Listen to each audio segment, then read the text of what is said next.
Prepare for Ielts practice listening tests. Practice listening test 5. Turn to Section 1 of Practice Listening Test 5. Section 1. Megan and Ken are deciding how they will spend the evening. Look at Section 1 of your listening test. You have some time to look at questions 1 to 7 now. You will see that there is an example which has been done for you. The conversation relating to this will be played first.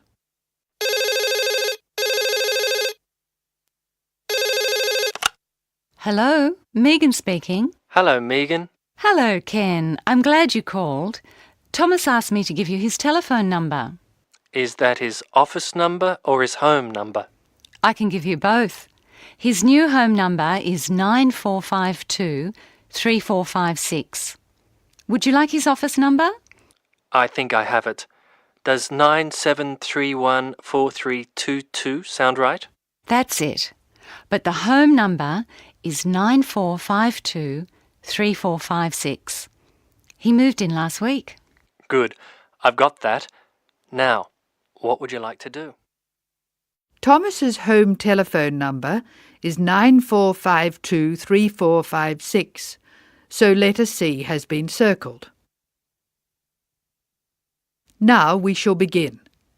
You should answer the questions as you listen because you will not hear the recording a second time. First, you have another chance to look at questions 1 to 7.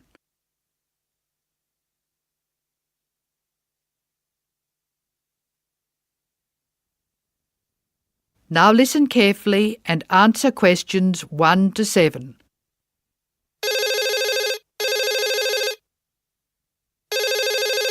Hello, Megan speaking. Hello, Megan. Hello, Ken. I'm glad you called. Thomas asked me to give you his telephone number. Is that his office number or his home number? I can give you both.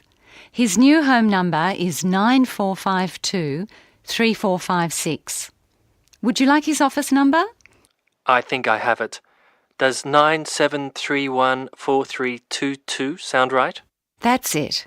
But the home number is 9452 3456. He moved in last week. Good. I've got that. Now, what would you like to do?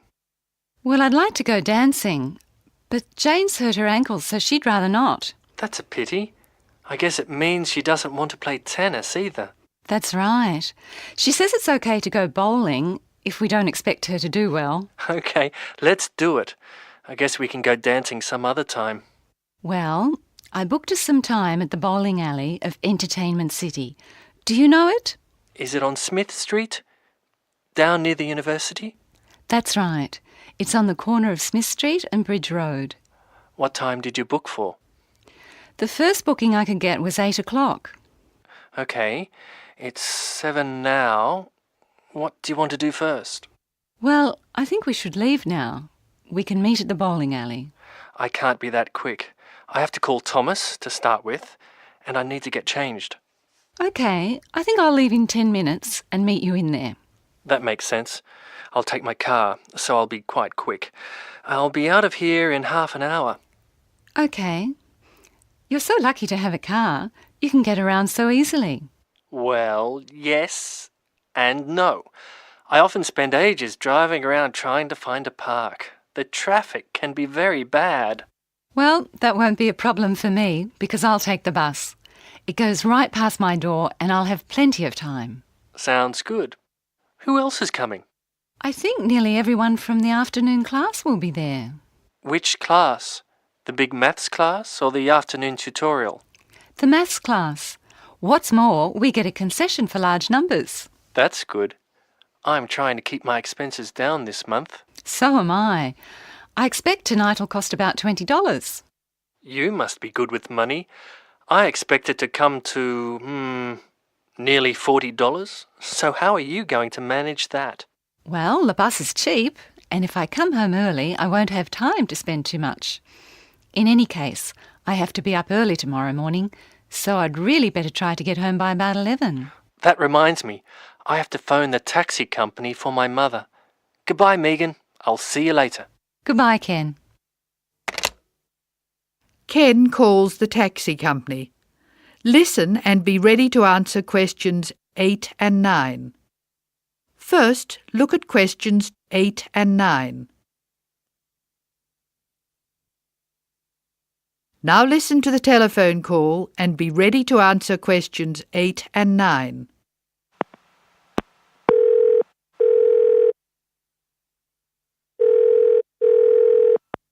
Thank you for calling Acme Cabs. Please follow the instructions on the tape. If you wish to order a cab now, press 1. If you have placed an order previously, press 2. If you wish to make an advance order, press 3. Please be ready to tell us your street number and name. If you wish to speak to the radio room supervisor, press 4. If you want to inquire about lost property, press 5. If you want to order a taxi equipped to carry wheelchairs, press 6. Your call is very important. Please stay on the line for the next available order taker. Hello, I think I left something in one of your cabs on Thursday. It was a brown paper package with an address written on it in green ink. Has anyone handed it in? That is the end of section 1. You now have some time to check your answers.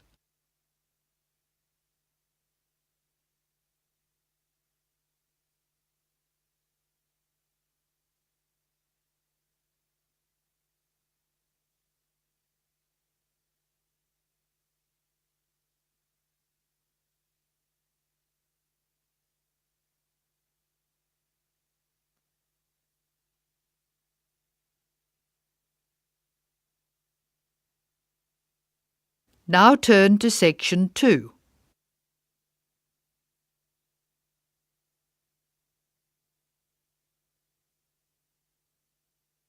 Section 2. You are going to hear some announcements made to a group of people who are planning a trip to Greece. First, look at questions 10 to 15.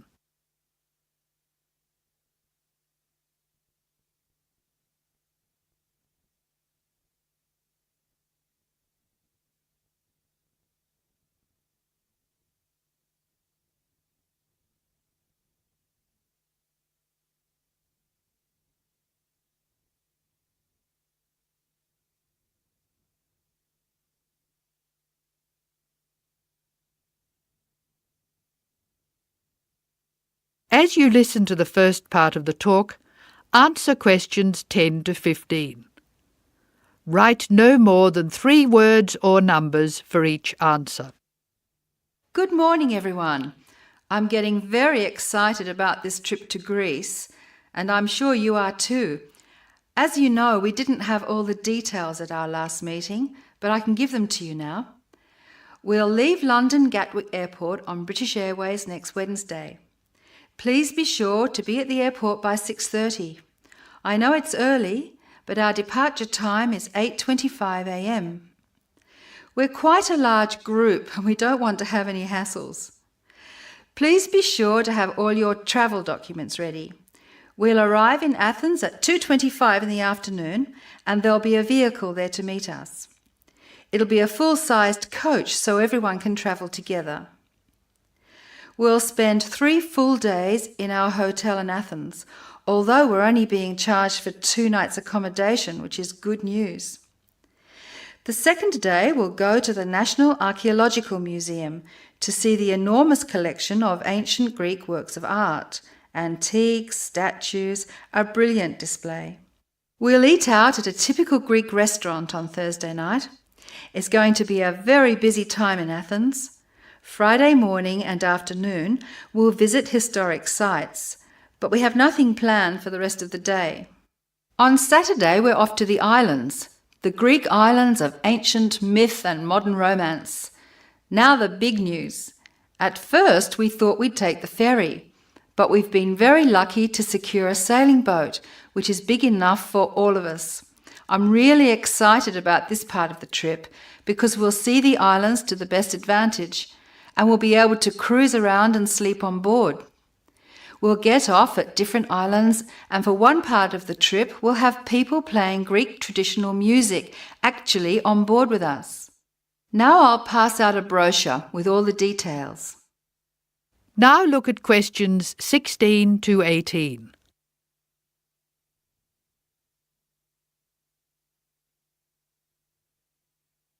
As the talk continues, answer questions 16 to 18. A lot of work has gone into organising this tour, and I'd like to thank in particular the travel agent who got us a really good deal, and the people at the British Museum who offered us such good advice. Trips like this only happen because of the hard work of really expert people. As you know, we have planned a gathering for when we return. I have a list of things which the committee would like you to bring to the party. They are your pictures and something to eat for everyone to share. You are almost bound to have people ask what we have in common and why we're travelling as a group. I suppose the answer is that we're interested in learning about old societies and vanished cultures, and we all enjoy travelling. Of course, we enjoy fine food too, but that's not as important. Now look at questions 19 and 20.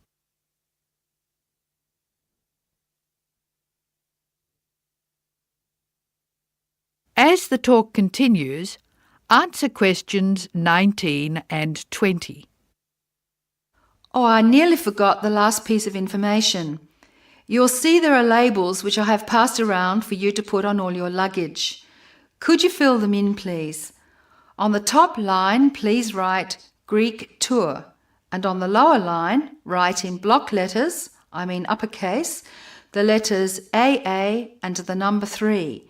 That's AA3. We need to have these labels clearly displayed to help the baggage handlers keep our luggage together on the different parts of our trip, so please don't take them off. That is the end of section 2. You now have some time to check your answers.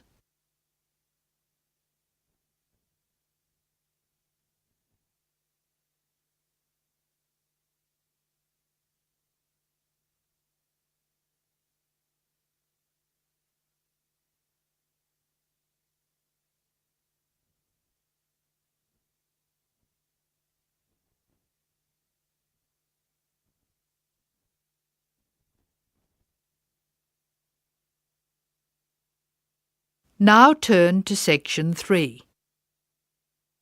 You are going to hear Dr. Joanna Robinson, the course director of a language learning centre, answering questions from reporters from the student newspaper. First, look at questions 21 to 26.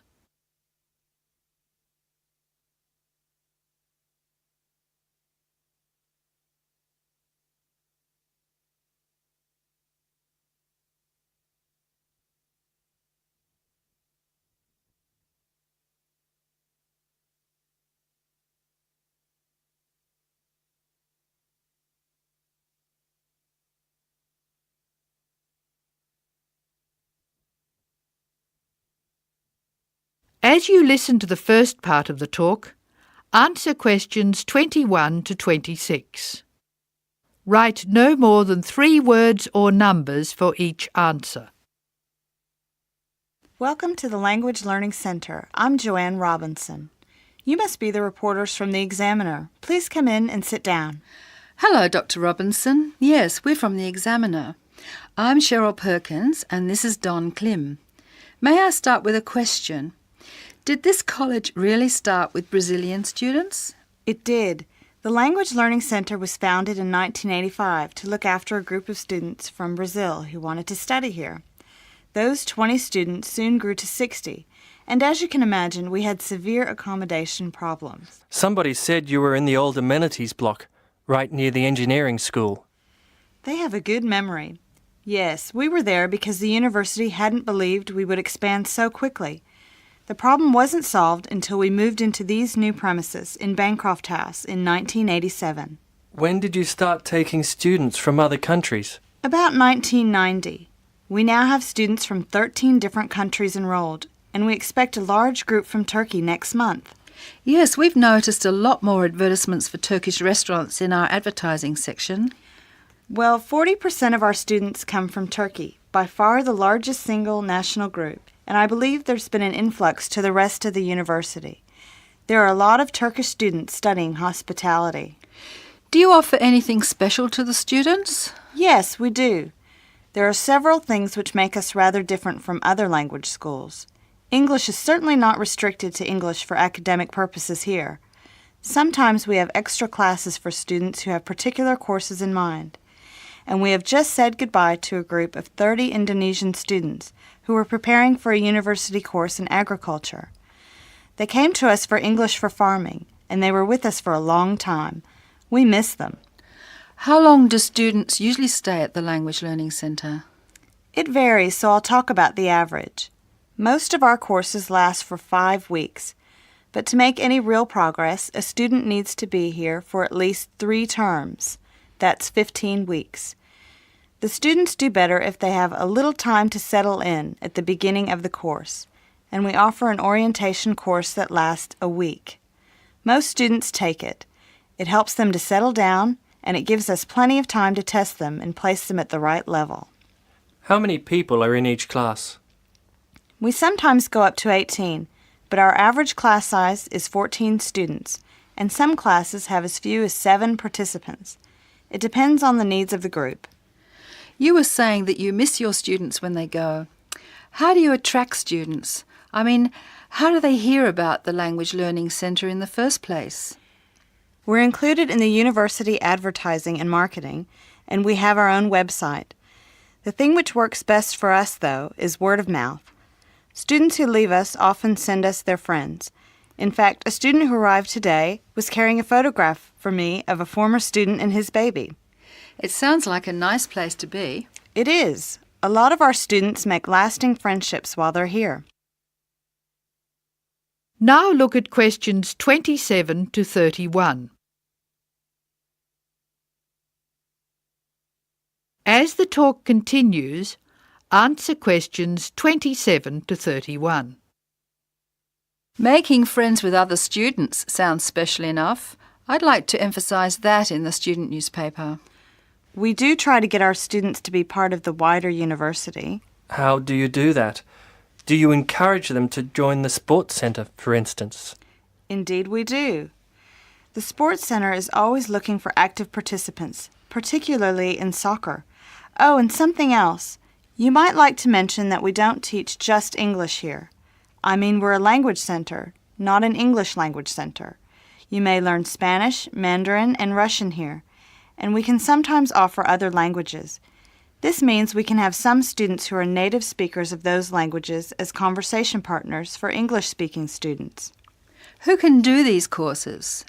At this stage, any native speaker of English. What about the people who are learning English? Can they do a non-English language course? At this time, only if they've almost finished their English language course.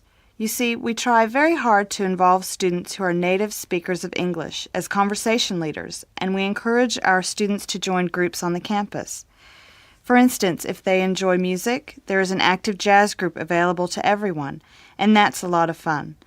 On the other hand, elementary students can't go to the drama group. Their English just isn't ready for that sort of activity. But the university choir welcomes all the singers it can find. They often do large productions that need a lot of voices. I imagine the special conversation groups are open to all your students. I wish they were. I'm sorry to say they're a special service we provide for elementary students only. Is there anything else I can tell you? I'd be really pleased if you could write about the courses we offer in foreign languages. I think our readers will be very interested in that. Thank you for your time, Dr. Robinson. Yes, thank you very much. Goodbye. Thank you for giving me the opportunity to talk about the center. It's always good to let the rest of the students at the university know what goes on in our classrooms and outside them. After all, many of our students leave us and then study for degrees in various disciplines on this campus. That is the end of section 3. You will now have some time to check your answers.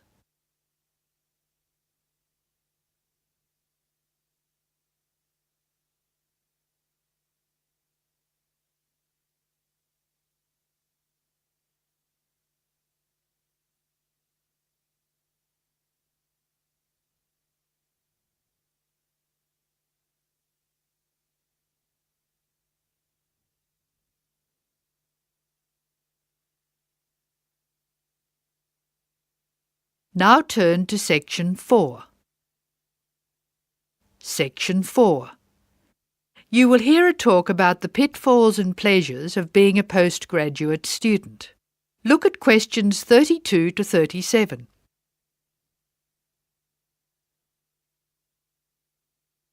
Listen to the speaker's advice and answer questions 32 to 37. Circle the correct letter. Postgraduates are about as easy to define as catching steam in a bucket.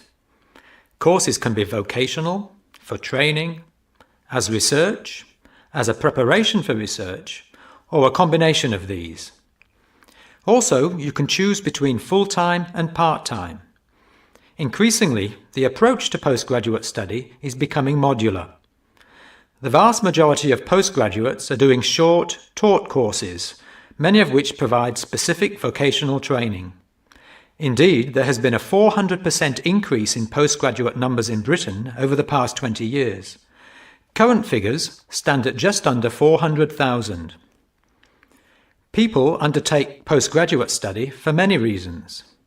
These may be academic, intellectual challenge, development of knowledge; vocational, training for a specific career goal; or only vague, drifting into further study. It is essential that you determine the reasons you want to become a postgraduate. If you have clear goals and reasons for studying, this will enhance your learning experience and help you to remain focused and motivated throughout your course. Where you study should be based on much more than the course you want to do. For some courses, you're likely to be there for several years, and it is important that you are happy living there. Check also what type of accommodation is available, and whether the institution provides any housing specifically for postgraduates. Choosing an institution and department is a difficult process. To determine quality, do not rely on the reputation of an institution, but find out what the ratings are from the most recent assessment exercises. Find out about the staff, their reputation, competence, enthusiasm, and friendliness. Visit the department if possible, and talk to existing postgraduates about their experience, satisfaction, comments, and complaints. Be very careful to check how they feel about their supervisors. Also, check what facilities are available, both at an institutional level, for example libraries, laboratory and computing facilities, and in the department, for example study room, desk, photocopying, secretarial support, etc. Everyone will have their own priorities here. I am always anxious to check the computer support available and regard it as slightly more important than library access. Your working environment and the support available to you plays an essential part in making your work as a postgraduate a positive experience. Life as a postgraduate can be very different to your other experiences of education. Things that can distinguish your experience are the level of study, independence of working, intensity of the course, the demands on your time, and often the fact that you're older than the majority of students. These factors can contribute to making you feel isolated. However, there are several ways you can make sure that this is either short-lived or does not happen at all. Many student unions have postgraduate societies that organise social events and may also provide representation for postgraduates to both the student union and the institution. Departments can also help to create a sense of identity and community, and often have discussion groups available. Don't be afraid to talk to staff about any difficulties you might be having. Of course, universities provide counselling services, but we have found that the best advice comes from talking to other postgraduates who may have faced similar difficulties. Look at questions 38 to 40. Write no more than 3 words for each answer. Financial planning is essential, since the government excludes postgraduates from student loans, and it can be difficult to maintain your student status with banks. This has implications for free banking and overdraft facilities. Do not underestimate your living costs, including food, accommodation and travel. And be careful not to budget for everything except a social life. Funding a course is one of the most challenging things people face when considering postgraduate study. Most postgraduate students finance themselves. They pay often very large fees to the institution and receive no maintenance income to support their study. Make sure you know exactly what your costs will be. Institutions often hide extra fees, like laboratory costs, behind the headline fee rate advertised. Funding can come from various sources: research councils, charities, trust funds, institutional scholarships, local education authorities, and professional bodies and organisations all offer various levels of funding. As I said before, the government excludes postgraduates from student loans, so it is essential you look to other sources. Career development loans are available from high street banks. The best advice on funding is to be proactive, persistent, and patient. The postgraduate community in Britain is multinational, has a wide range of experience of life and work, and an exciting mix of goals, both career and academic. Being a postgraduate student should be a productive and fulfilling thing to do, and you will become part of a diverse and motivated social group. That is the end of Section 4. You now have some time to check your answers.